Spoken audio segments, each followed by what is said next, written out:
Loirão. Ei, você já trabalhou ontem, né, no Já. Domingão. Mas é o seguinte, o Gabigol, que estaria tudo certo, finalizando as férias, se reapresentando hoje ao Flamengo, foi flagrado em uma casa clandestina, em um cassino, que é proibido no Brasil. E quando ele foi pego, ele disse que estava lá para jantar com os amigos, também não pode. Restaurante não está funcionando nesse momento, é só delivery, entregas, aquela coisa toda. Então, antes da gente comentar, vamos entender essa história. Poderia ter ficado sem essa, hein, Gabigol? Tá aqui no telão para você. Boa, Loirão. Acostumado aos flashes e imagens dos gols decisivos e comemorações de títulos, Gabigol voltou a aparecer quando menos se esperava e por uma péssima razão.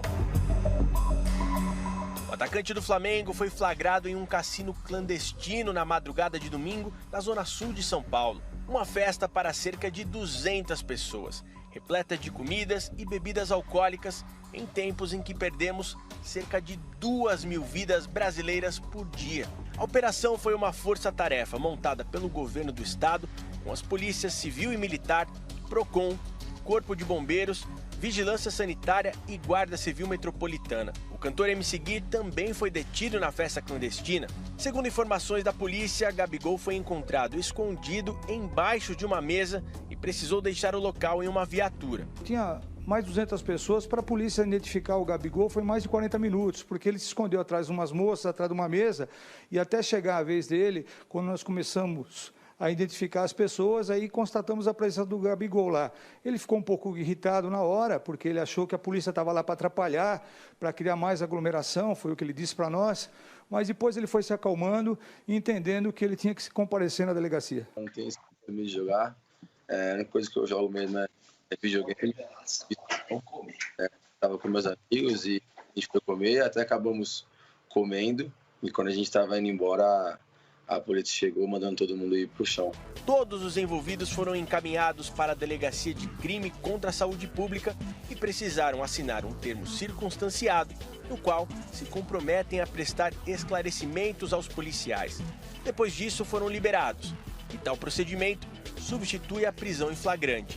Apesar da liberação, Gabigol ainda terá que comparecer à Justiça se o Ministério Público decidir o processar por crime previsto no artigo 268 do Código Penal, por infringir o poder público contra a propagação de uma doença contagiosa. E ainda pode ser processado também no artigo 50 do crime de contravenções penais, que proíbe jogos de azar em locais públicos. Ambos têm pena inferior a 2 anos. Lamentável, nosso grupo está cansado, a polícia está cansada. Hoje, nesse local aqui, sem janela, menor, jogando, bebendo, o bar livre. O pessoal não tem consciência do que está acontecendo, gente. Faltou sensibilidade da minha parte, né? Até por ser meu último dia de férias. Estava ali com meus amigos, estava feliz no momento de estar com eles, né? Um momento que a gente quase não tem. Então, acho que faltou um pouco de sensibilidade, mas sempre usando máscara, sempre com álcool gel. Então, e realmente, quando eu percebi que tinha um pouquinho mais de gente, eu tava indo embora. Em 15 de março do ano passado, quando vivíamos o início da pandemia, Gabigol publicou essa foto falando sobre os tempos difíceis, de infecções, doenças e perdas, que precisávamos nos conscientizar, tomar os cuidados necessários para preservar o próximo, crianças, idosos.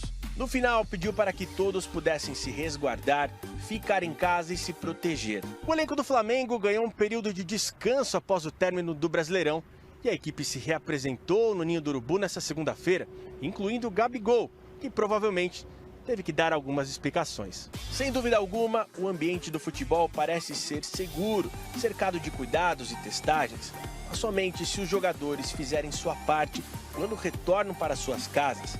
Mais do que nunca, é hora de prezar pelas vidas. Eu sozinho boto minha vida em perigo. Eu sozinho boto minha vida em perigo. Olha, só uma coisa. É por isso que o futebol acaba sendo paralisado ou as pessoas cogitam esse tipo de medida. Por quê? O jogador não tem responsabilidade. Ele é bem cuidado pelo clube, ele é testado, ele tem médicos à disposição, mas quando ele está na vida particular dele, quando ele vai fazer as coisas que ele quer, ele não consegue entender essa realidade maior. Não adianta ir para a internet, fazer discurso, escrever palavras bonitas ou apontar o dedo. Tem que ter exemplo. E aí o Gabigol, não importa que era o último dia de férias, não importa o que ele estava fazendo. Em São Paulo, especificamente, as restrições estão muito mais pesadas pelas próximas 2 semanas. Está todo mundo sabendo disso. A polícia atuou em vários lugares, não deixou que festas clandestinas tradicionais acontecessem. E aí, Denilson, o cara passa por uma vergonha, um vexame desse. Alguém tem uma imagem a zelar, um cara que é destacado no futebol, mas que nem sempre segue o mesmo caminho na vida particular. A gente fala aqui a gente fica pregando aqui, Renata, a questão dessa paralisação do futebol, o que eu acho que o futebol já demonstrou no Campeonato Brasileiro, cumprindo as 38 rodadas, que segue ali um protocolo seguro. Isso é verdade. Mas aí, quando a gente vê esse tipo de comportamento, a gente fica aqui sem saber o que falar em relação ao futebol. Tá, e aí tá paralisado o futebol, todos os jogadores estão em casa, eles estão em casa mesmo? Então, porque o Gabigol, ele questiona a classe de jogadores. É nessa não linha. Aí, de repente, você vê o Moisés, o lateral do Inter, estava fazendo uma festa com a família, e a polícia baixou por lá em Porto Alegre. Você vê o que aconteceu com o Jô e o Otero num resort, com um surto de Covid no Corinthians, que até culminou com a demissão, pedido de demissão do médico. Eu não consigo entender. Não dá para segurar 2, 3 semanas a vida, não dá para ficar em casa, ou se quer se reúne dentro de casa, com pessoas conhecidas, mas num local com mais de 200 pessoas, lugar clandestino, o cassino é proibido. E aí tem duas coisas, concordo com você, Lourão, e aí tem duas coisas. A primeira é o Gabigol saber da postura que ele tem que ter. Eu vou nessa ordem, na postura que ele tem que ter e saber que hoje ele é um ídolo do Flamengo, ele é um ídolo da molecada, principalmente da criançada, e aí ele tem que saber que ele tem uma responsabilidade em relação a isso. Eu não sou exemplo para ninguém, que eu já ouvi muita gente pública falando assim, né? Eu não sou exemplo para ninguém. A partir do momento que você se torna público, você passa a ser referência para alguém. Isso é fato. E o caso do Gabigol, para mim, é muito nítido que ele é referência para muitas crianças. Segundo, os amigos, né? O amigo não pode chegar e falar, Gabigol, na moral, mano, não vamos não, tio. O bagulho tá louco. Pandemia, mano. Não dá pra sair, não. Vamos ficar aqui na sua casa. Os amigos não podem falar. Pra mim, isso já não é amigo, entendeu? Porque não, se o cara mas ele fala, tem que ter a consciência, Denilson, não precisa nem Por de isso- opinião de amigo nenhum, é uma coisa muito lógica. Loirão, por isso que eu fui Ele nessa... é maior de idade, é um cara que tem que ter Isso, responsabilidade. por isso que eu fui nessa ordem. Primeiro é ele saber o que ele tem que fazer. Não, e outra coisa, Sabe? sério, Gabigol, é um cara que a gente já conversou com ele, não tem como não admirá-lo pelos gols, pelo atacante que ele se transformou. Agora, a gente está falando de uma atitude dentro da pandemia e de alguém que é público e alguém que representa uma instituição tão importante quanto o Flamengo, que até agora eu não vi nenhuma nota oficial do Flamengo, não sei se já foi divulgado algo, o clube tem que se posicionar em relação a isso também. Mas uma coisa, vai dar uma entrevista e fala, não, eu fui lá para comer com os meus amigos, eu não jogo. Mas por que sai para comer se não pode sair para comer? Então, se está com fome, pede alguma coisa para entregarem no prédio, na casa, não sei onde ele mora.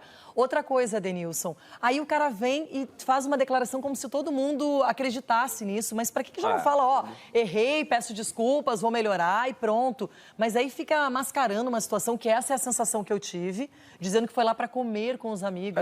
E tava com a né? máscara e o álcool em gel, ele falou, né? Então, assim, é mais fácil, assume que errou, e realmente, na minha opinião, ele errou, assume isso aí e acabou. Todo mundo erra, ninguém aqui é perfeito, nem eu, nem você, nem ninguém é perfeito. Em algum momento a gente cometeu e vai cometer erros, mas o importante é você falar, a declaração dele, para mim, não soa verdadeira. Para mim, não soa verdadeira quando eu vi o Gabigol falando. Mas, né, para outras pessoas se acreditaram nele, beleza. Mas eu fui no restaurante, não pode ir restaurante. Mas eu estava de máscara, mas vai comer de máscara como? Num negócio que tinha aí 200 pessoas dentro de um ambiente fechado, como essas imagens que a gente está vendo. Para mim, ele errou. E outra coisa,